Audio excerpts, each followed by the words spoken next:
o fundo, viu? Tá. Você acha o fundo.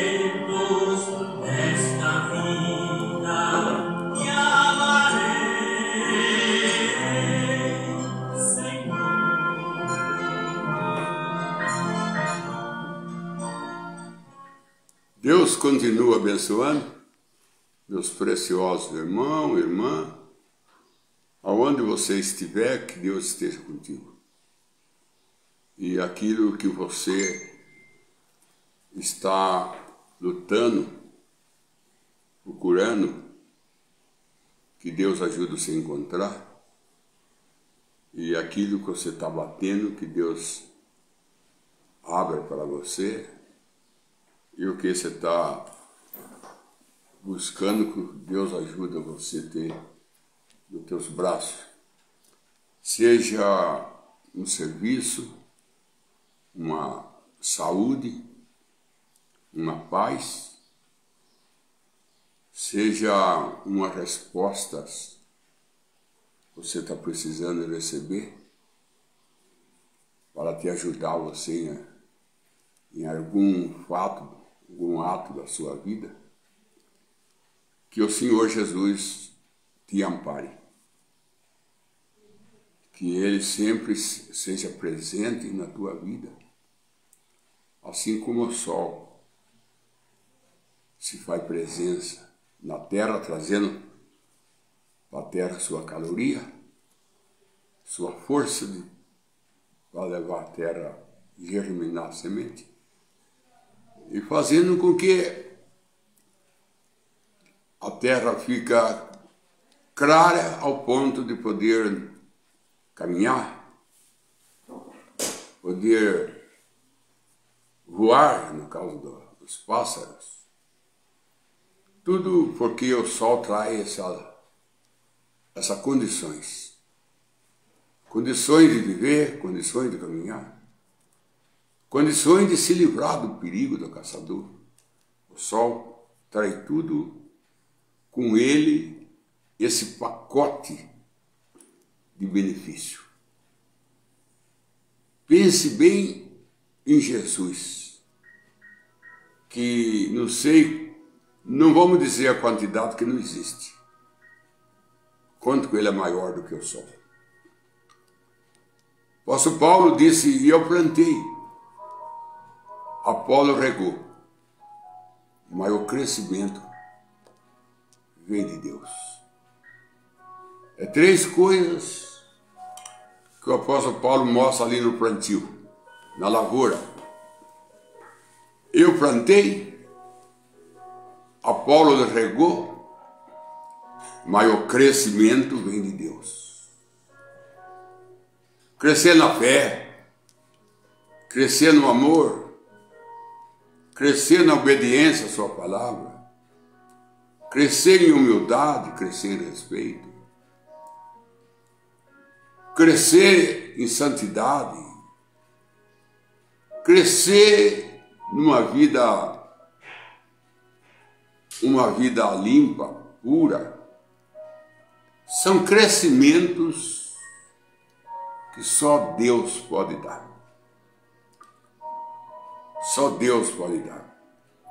Jesus, conversando com Pedro, falou: Pedro, Satanás pediu vós para ser andar vós, mas eu roguei ao Pai para aumentar a tua fé.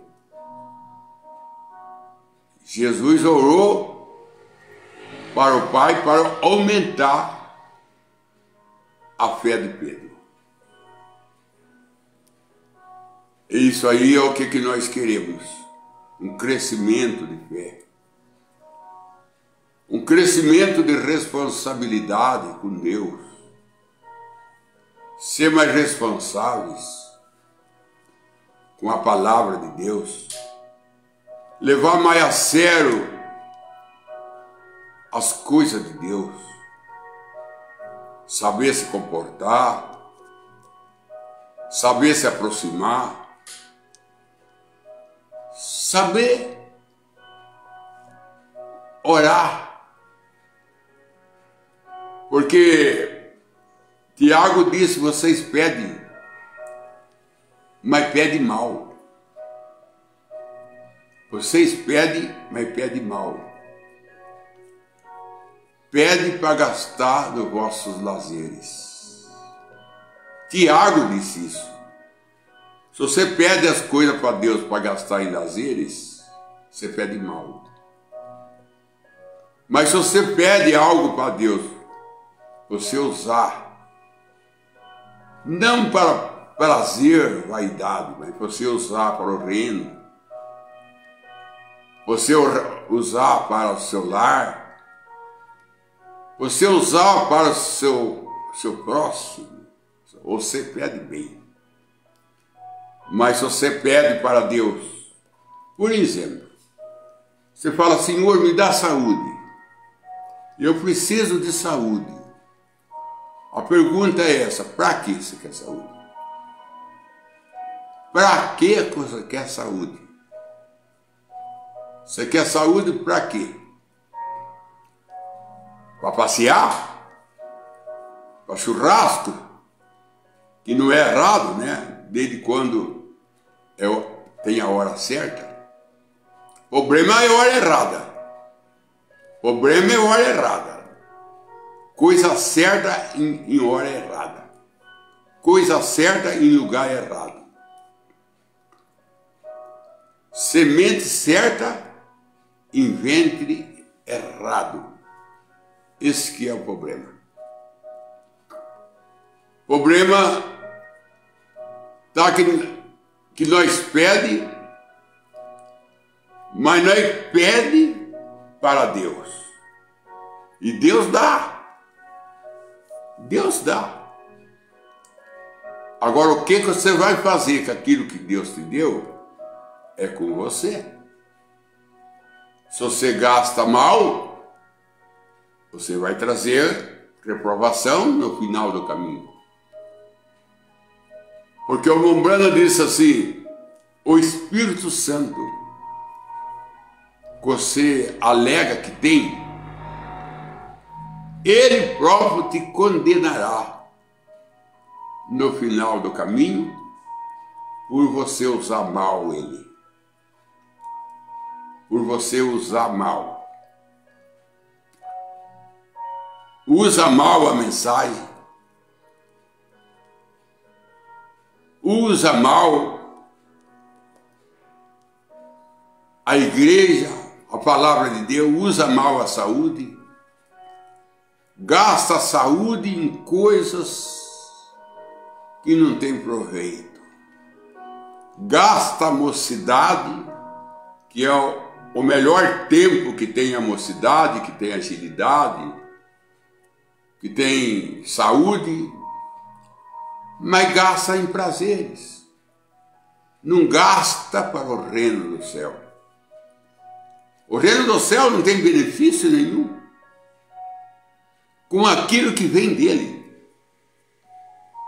com aquilo que vem do céu, mas não retorna ao céu. Deus dá, mas não devolve a Deus. Então, por isso que São Tiago disse, você pede, mas pede mal, porque você pede para gastar em vossos lazeres. O irmão Branham tinha um irmão na igreja dele que ele trabalhava furando poço de petróleo. Ele tinha na igreja dele esse irmão, chamava Dema. E ele trabalhava nessa área de poço de petróleo. E o irmão Branham, como um profeta, ele viu onde tinha um poço de petróleo. E falou para ele, Dema, Deus me mostrou um poço de petróleo em tal lugar, só que não é grande. Ele falou assim, então eu não vou, não, irmão. Então eu não vou furar ele, não. Aí o irmão Branham viu um outro poço de petróleo. Falou, Dema, esse é grande. Esse vai sair muito barris de petróleo. Eu falei assim, mostra para mim, irmão Branham, para mim furar ele. O irmão Branham falou assim, não vou mostrar. Não vou mostrar para você. Por quê, irmão Branham? eu trabalho nisso. É o meu trabalho furar poço de petróleo. E o senhor viu mostra para mim. Eu disse, não, Neymar. Porque Deus está mostrando que você vai tirar petróleo para gastar em vaidade. Você não vai extrair aquele petróleo da terra para gastar para o reino, para usar para o reino de Deus. Deus está mostrando que você vai explorar aquele poço de petróleo para gastar na sua vaidade. E gasta mal. Você gasta naquilo que não traz benefício nenhum ao reino do céu. Não traz benefício nenhum para Deus. Porque Jesus disse, ajuntai o vosso tesouro do céu. Ajuntai o vosso tesouro do céu, aonde a ferrugem não corrói, nem o ladrão rouba. O ladrão é o diabo. Ele não rouba suas coisas que estão no céu. Jesus que disse.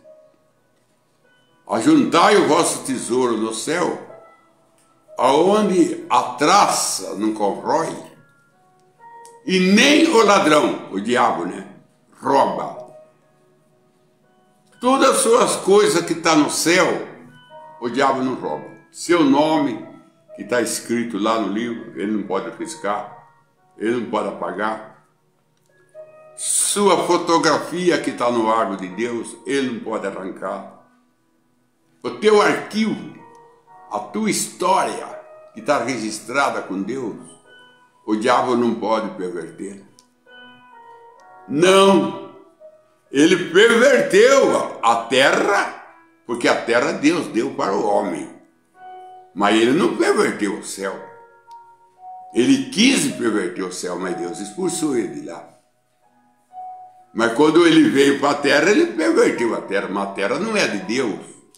A terra Deus deu para o homem. Então o diabo perverte aquilo que Deus dá para o homem.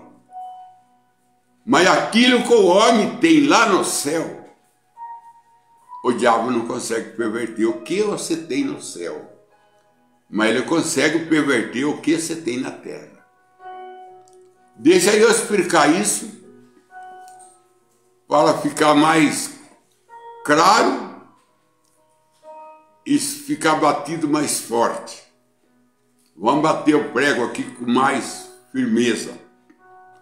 O que Deus dá para você no céu, o diabo não corrompe, nem rouba, nem perverte. Mas o que Deus dá para você aqui na terra, o diabo perverte. O diabo perverte. Você fala, por que o que Deus dá para mim no céu, o diabo não perverte, e o que Deus dá aqui na terra, ele perverte? Porque o céu é a casa de Deus. E o diabo não pode entrar na casa de Deus para perverter as coisas. E a terra é a casa do homem. É a casa do homem. Então ele entra na casa do homem e perverte. Mas ele não pode entrar na casa de Deus e perverter. Se o nosso corpo se tornar casa de Deus, templo do Espírito Santo, como disse Paulo que nós somos, Deus não pode perverter nós. Deus não pode perverter nós. Se nós se converter em casa de Deus, porque aí não é casa de Deus. E o diabo não pode entrar na casa de Deus e perverter, porque ele já foi expulso. Se ele já foi expulso, ele não tem mais jeito de voltar no lugar que ele já foi expulso. Porque uma vez que ele é expulso, aquele lugar, Deus toma posse dele. Cadê o céu? Cadê o céu? Ele nunca mais voltou a morar no céu. Ele foi expulso do céu, ele nunca mais voltou a morar no céu. Ele voltou a visitar o céu. Visita é uma coisa, morar é outra. Visitar é uma coisa, ser inquilino de uma casa é outra. O diabo morava no céu. Ele morava lá. Ele foi expulso. E nunca mais achou lugar para ele, conforme está em Apocalipse, capítulo 12. O diabo foi expulso do céu com os seus demônios e nunca mais achou lugar para ele. Nunca mais achou lugar para ele, lá no céu. Mas ele visitar, ele vai. Ele vai cruzar nós de dia e de noite. Lá no livro de Jó, mostra ele visitando, quando os filhos de Deus se reuniu, que era a teofania, aqueles filhos de Deus que se reuniu, e Satanás se colocou no meio dele, era a teofania nossa. A teofania, era uma reunião teofânica. E Satanás colocou no meio. Porque também ele trabalha num corpo teofânico. Um corpo teofânico caído. Ele se colocou no meio. E Deus perguntou: o que você faz aqui, Satanás? Porque não era mais lugar dele. Senão Deus não faz essa pergunta. O que você faz aqui? Ele falou de passear na terra e rodear por ela. Aí que Deus falou: você viu lá meu servo Jó, que é um homem sincero?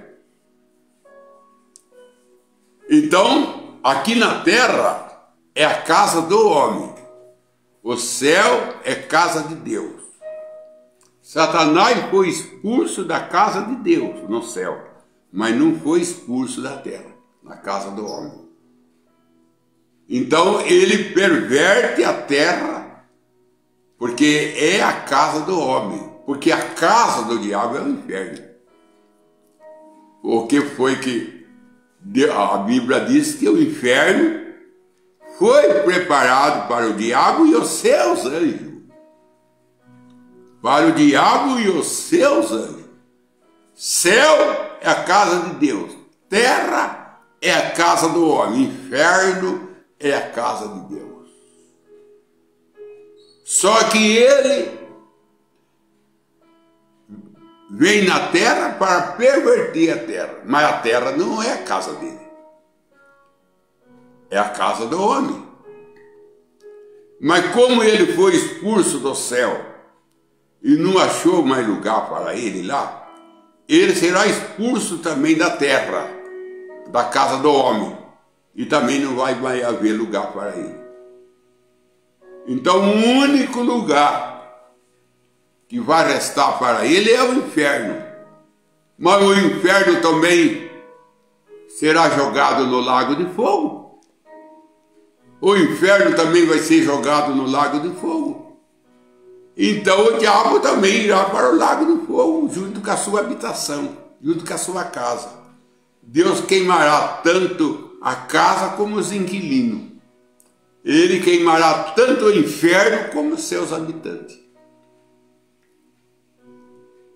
Então, o que nós temos? Nós temos que viver Isaías 6.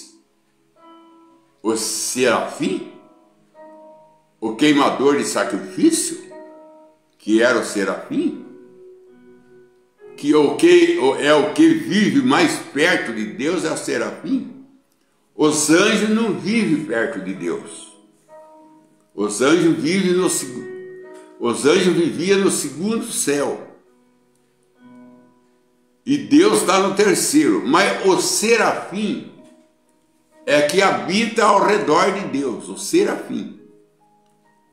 E o serafim é a nossa teofania.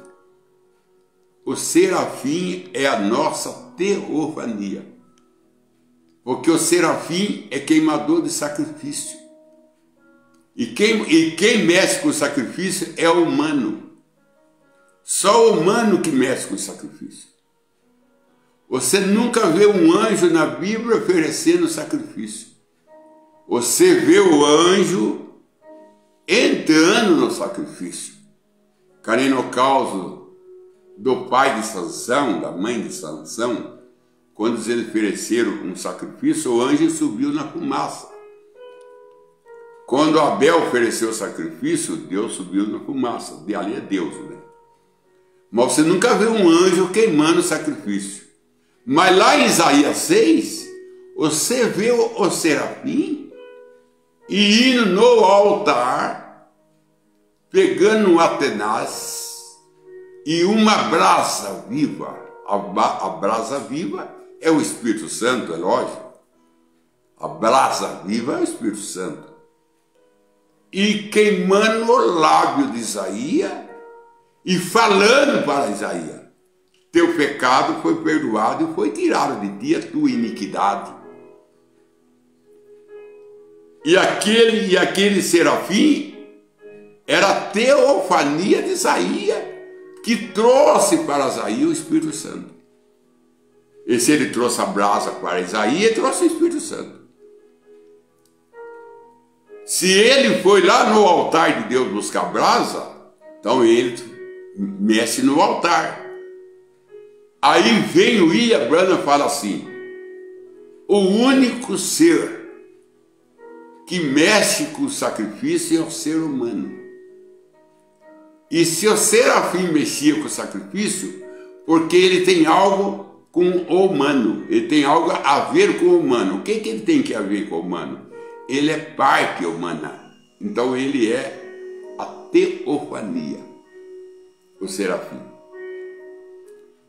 É o que vive na presença de Deus.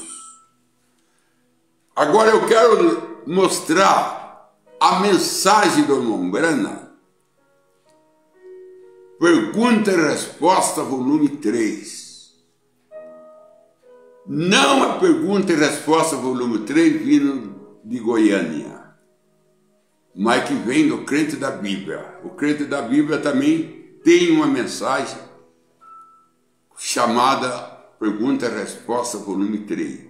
Nessa mensagem, Pergunta e Resposta, volume 3, Deus fala, o irmão Branham fala assim: nós estamos na presença de Deus glorificado. Nós estamos na presença de Deus glorificado. Porque aquele que diante ele conheceu, ele chamou. E aquele que ele chamou, ele justificou. E justificar seu pecado está apagado. E aquele que ele justificou, ele santificou. A palavra santificar é lavado no sangue de Cristo. E aquele que ele santificou, ele glorificou. Então nós já estamos glorificados na nossa teofania, no estado teofânico, nós estamos completos. Na nossa alma, nós já estamos completos. No nosso espírito, nós já estamos completos, porque Jesus disse: o espírito está pronto, a carne que é fraca. O que não está pronto em nós é a nossa carne, é o nosso 16 elementos que precisa ainda ser ajuntado. Sabe por que eu falo isso, irmão?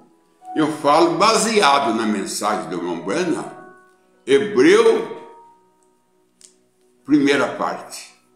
Porque ele prega vários volumes dos Hebreus.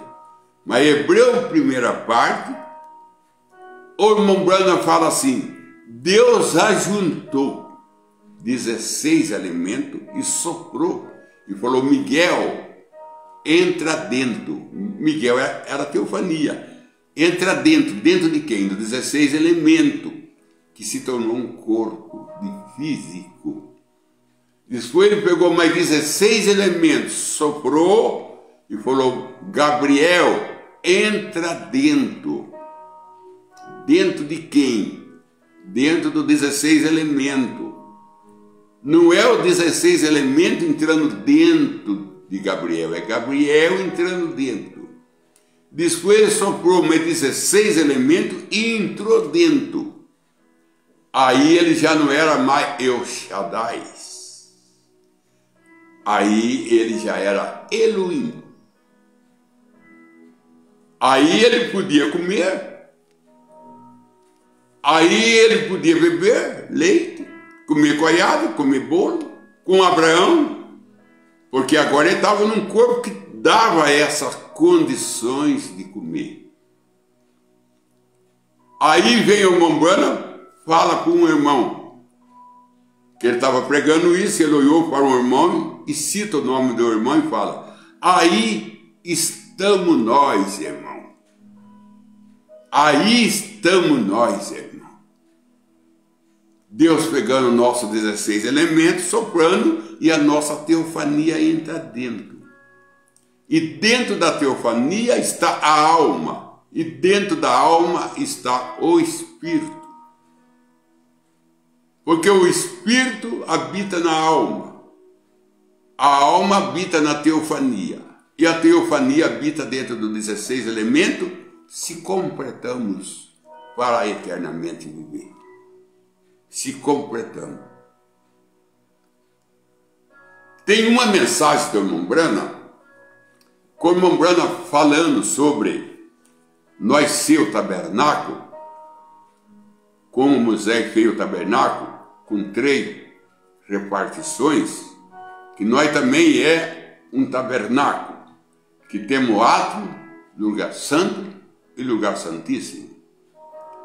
O nosso corpo é o átrio, o nosso espírito é o lugar santo, e a nossa alma é o lugar santíssimo, aonde está a glória da Shekinah, panela dourada com maná.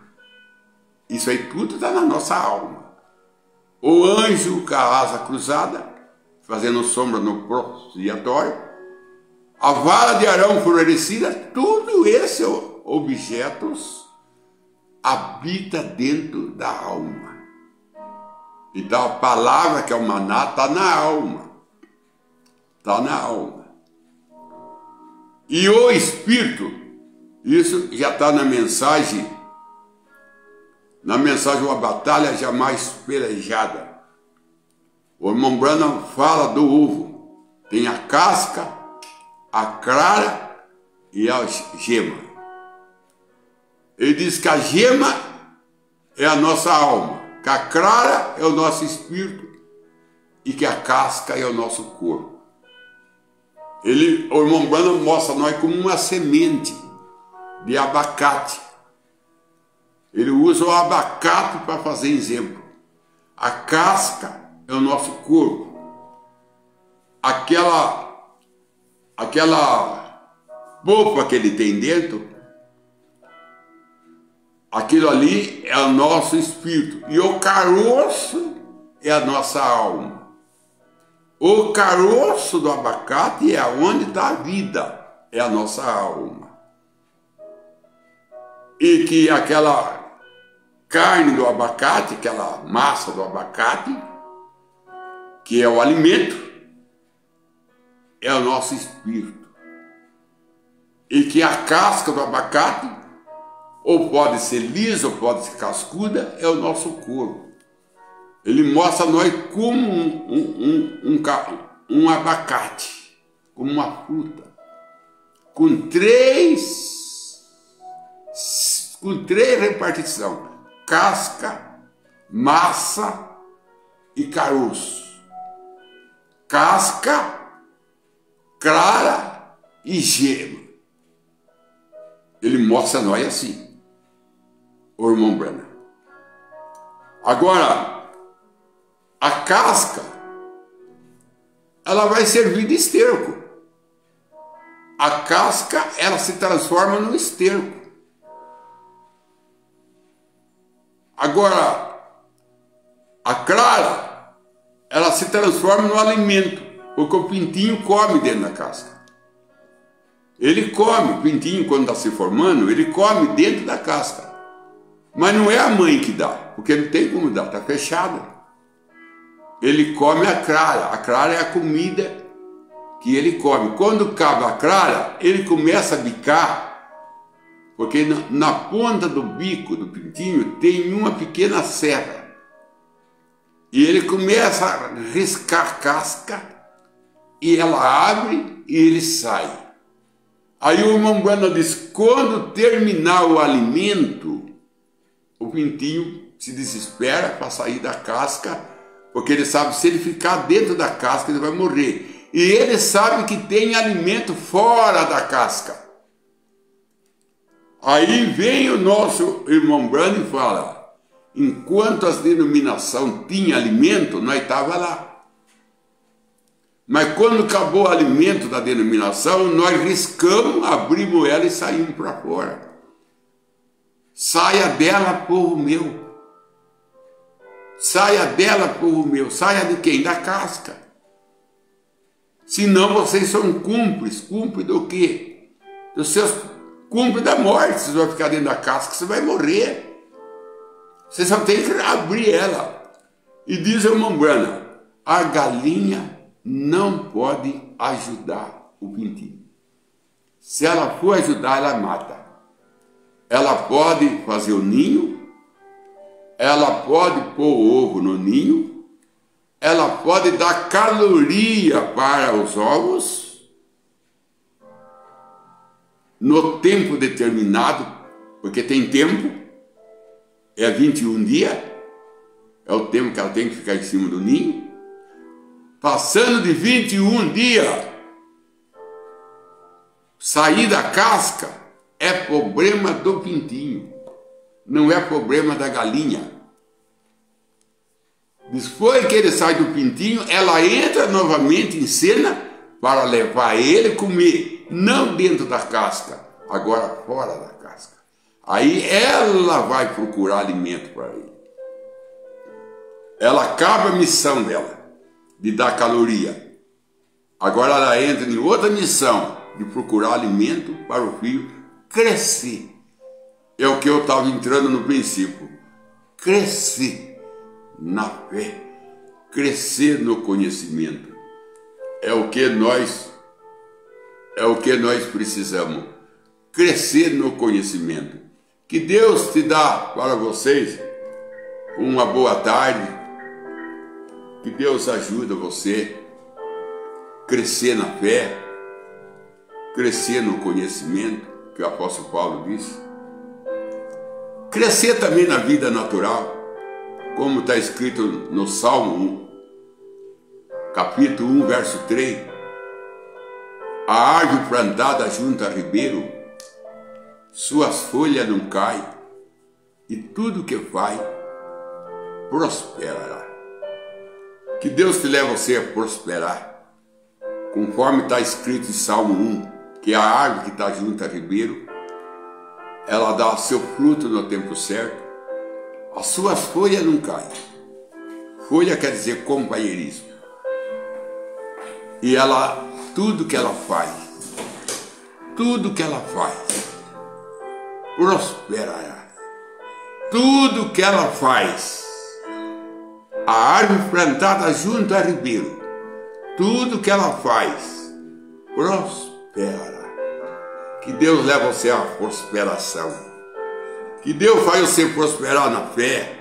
Que Deus faz você prosperar na vida espiritual, como na vida natural. Porque o apóstolo Paulo disse assim, seja que Deus te abençoe, tanto na vida espiritual, como na vida natural. Que essas duas vidas, a natural e a espiritual, que Deus leva a uma prosperação, traz você em uma prosperação. Esses dois mundos que nós vivemos, no mundo do César e no mundo de Deus. Mas nós, como um bom cristão, educado pelo Espírito Santo, instruído pelo Espírito Santo, nós sabemos a hora de dar para César o que é de César, e nós sabemos dar para Deus o que é de Deus. Nós sabemos dar para Deus o que é de Deus. E nós sabemos dar para César o que é de César. E na hora certa e no tempo certo. Que Deus te abençoe em nome de Jesus Cristo. Vamos então as perguntas. O irmão Oliveira Marcelo, ele pergunta: o que significa uma espada de dois gumes? Uma espada de dois gumes, que está escrito ali, eu creio que é no livro aos Hebreus, não sei se é o capítulo 4, que a palavra de Deus é uma espada de dois gumes, quer dizer que corta dos dois lados. Dois gumes, ela corta dos dois lados. Ela corta tanto no lado natural como no lado espiritual. Ela corta tanto no lado natural, ela corta o mal, como no lado espiritual. Porque, irmão Marcelo, pergunta? Porque, irmão Marcelo, tem muita gente que ela investe muito no lado espiritual. Ela investe muito no lado espiritual. Ela vai na igreja, ela vai cedo, às vezes fica o dia inteiro na igreja. Isso aí na denominação tem muito. Na denominação isso aí tem muito. Fica o dia inteiro na igreja. Canta. Não tem hora para parar o culto, para 10 horas da noite. Investe tanto no lado espiritual. Mas a saia está curta.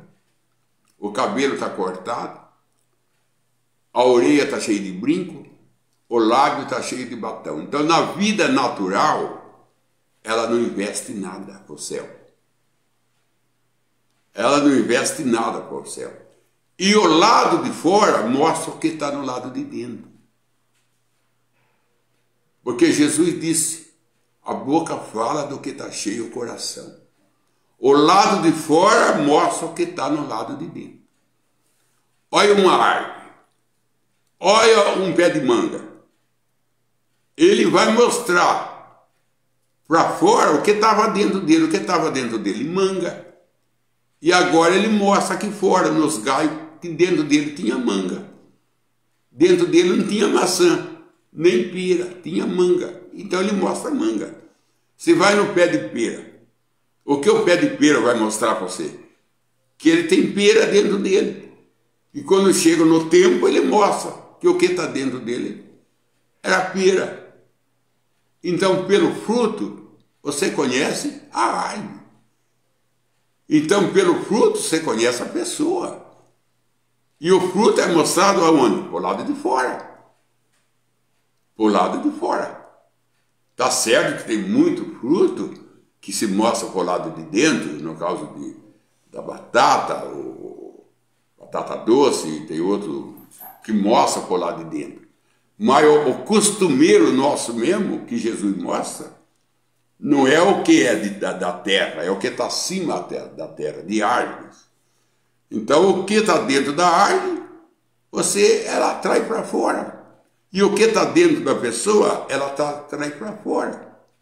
Então, a espada corta dos dois lados, ela corta o mal da nossa vida espiritual e corta o mal da nossa vida natural. Que nem a arca de Noé, betuada por dentro e betuada por fora.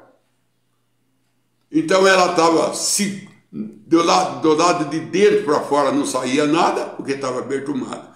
E de fora para dentro não entrava nada, porque estava betumada. Porque, irmão, a ciência da coisa, a sabedoria das coisas, irmão Marcelo, está não deixar entrar e nem deixar sair. Porque às vezes nós não deixamos entrar, mas nós deixamos sair. E a ciência da causa é não deixar entrar e também não deixar sair. É que nem a arca de Noé. Ninguém entrava e ninguém saía. Porque a porta estava fechada. Essa é a ciência nossa. Nada errado saia de nós e nada errado entra em nós. Não pode sair de nós palavra torpe, não pode sair de nós condenação, também não pode entrar em nós condenação. Então, dos dois lados, a palavra de Deus corta. Ela corta o mal da nossa vida natural e corta o mal da nossa vida espiritual. Que Deus continue abençoando. Vamos lá, irmão Dário. Vamos para a próxima pergunta do irmão Oliveira Marcelo. Ele pergunta qual a diferença do arrebatamento do espírito e de sentido. Obrigado, pastor João Neto, que Deus te abençoe. O arrebatamento de espírito é o que João teve lá, né? O irmão Branham também teve o arrebatamento de espírito, que ele entrou na teofania. Porque é quando o espírito sai, não é o espírito, irmão, o arrebatamento de espírito.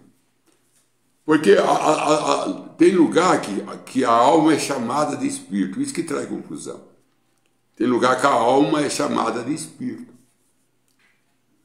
Porque o espírito não sai de nós. Porque se o espírito sair, não embora. São Tiago fala assim. O São Tiago, ele fala assim: o corpo que não tem espírito está morto. O corpo que não tem espírito está morto. E eu creio que o provérbio também fala isso. O provérbio também fala isso. Que se o espírito sai do corpo, morre. A alma pode sair do corpo, porque você não morre. A alma pode, mas o espírito não pode. Agora a alma, ela sai. Ela afasta. São certo, Mombrano diz que a alma afasta da pessoa. A alma que morrer, a alma que pecar, essa morrerá. A palavra morte quer dizer separação. A alma que pecar, essa morrerá, ela apartou. Morrer quer dizer apartar. Os animais vivem sem alma. Todos os animais vivem sem alma. Mas ele não vive sem espírito. Porque os animais também têm espírito. Só que o espírito dele é grau 1. O espírito nosso é grau 2. O Espírito Santo é grau 3. Por isso que os animais morriam e o sangue dele cobria o pecado do homem, mas o espírito dele não voltava ao homem, porque o homem tem grau 2, o espírito grau 1 não vai dominar o grau 2. Deus precisava de um animal que tinha um espírito grau 3, para ele dar o sangue e o espírito também. Deus não queria só dar o sangue do animal, queria dar o espírito do animal. E não tinha esse animal. Então ele veio como cordeiro para ele dar seu sangue e dar seu espírito. O sangue para pagar pecado e o espírito para não deixar nós pecar mais. Então aí a pergunta arrebatamento. Qual a diferença do arrebatamento de espírito? Então, o espírito não deixa nós. O que deixa nós, se o espírito de João deixou João na ilha de Patmos, ele ficou como morto lá. Ele ficou morto. Porque se o espírito sair, morre. Jesus falou assim: na tua mão entrego o meu espírito. E morreu. Agora, a alma, sim. A alma, ela deixa nós. Aí nós vivemos vida de animal. A alma deixa nós. Agora, arrebatamento de sentido é quando você está sentado num lugar, mas você vai lá para outro lugar, vai lá onde está sua mãe, pensar na sua mãe. O que está acontecendo ao seu redor, você nem está notando, porque você está lá, pensando lá na sua mãe, no seu pai, então você foi arrebatado de sentido. O seu sentido foi arrebatado para estelar com a sua família. Seu sentido está lá, seu pensamento está lá. Então esse é o arrebatamento de sentido, né? Arrebatado no sentido. Então isso aí acontece muito no Leia a Bíblia, né? Que nós temos um arrebatamento de sentido e nós entramos dentro da Bíblia. E aí nós esquecemos aquilo do que está acontecendo ao nosso redor. Aquilo que está acontecendo ao nosso redor, nós não notamos. O apóstolo Pé Sangrento, que era um apóstolo que andou para o mundo, chamado apóstolo Pé Sangrento, ele tinha muito arrebatamento de sentido. Então ele ficava deitado num lugar e o seu sentido era arrebatado, e depois ele voltava, aí veio formiga, ferroava, ele nem sentia. formiga ferroando ele não sentia, porque ele estava longe no pensamento. Então, até o que quando acontecia no seu corpo, ele não percebia, porque o seu sentido, ele não sentia, porque o seu sentido não estava no seu corpo, estava longe do seu corpo. Então, o arrebatamento de sentido é isso aí. Teve uma noite que ele dormiu, no outro dia cedo, quando ele acordou, ele viu que ele dormiu ao lado do leão. Ao lado do leão, encostado com o leão. E ele só foi perceber que ele estava ao lado do leão no outro dia. O irmão Branham também, quando ele entrou naquele pasto com aquele touro selvagem, ele não estava nele. Ele disse que ele entrou lá e nem percebeu nada. Ele nem viu a placa na cerca escrito a touro perigoso, ele nem viu. Quando ele viu, ele estava a 200 metros longe da cerca e 30 metros longe do touro. 200 metros longe da cerca e 30 metros longe do touro. Quando ele voltou no seu sentido. Porque estava indo orar para um irmão. Estava arrebatado de sentido. Então você nem percebe que a formiga está te ferrando. De tanto que você entra em Deus. De tanto que você entra na Bíblia. Esse é o arrebatamento de sentido. Que daí tem que ser arrebatado, viu? Principalmente quando vai na igreja. Quando vai na igreja. Nós devemos deixar Deus arrebatar o nosso sentido e levar ele para dentro da pregação do pastor. Aí nós não vê defeito, aí nós não vê nada, nós não vê defeito de irmão na igreja, porque o nosso sentido está na palavra. Se nós estamos olhando defeito na igreja, nós não estamos arrebatados de sentido. Né? Vamos para a última pergunta. Agora do irmão Júlio Braz, ele pergunta: Pastor Joel, no dia do julgamento, nós haveremos de reclamar pelos nossos entes queridos?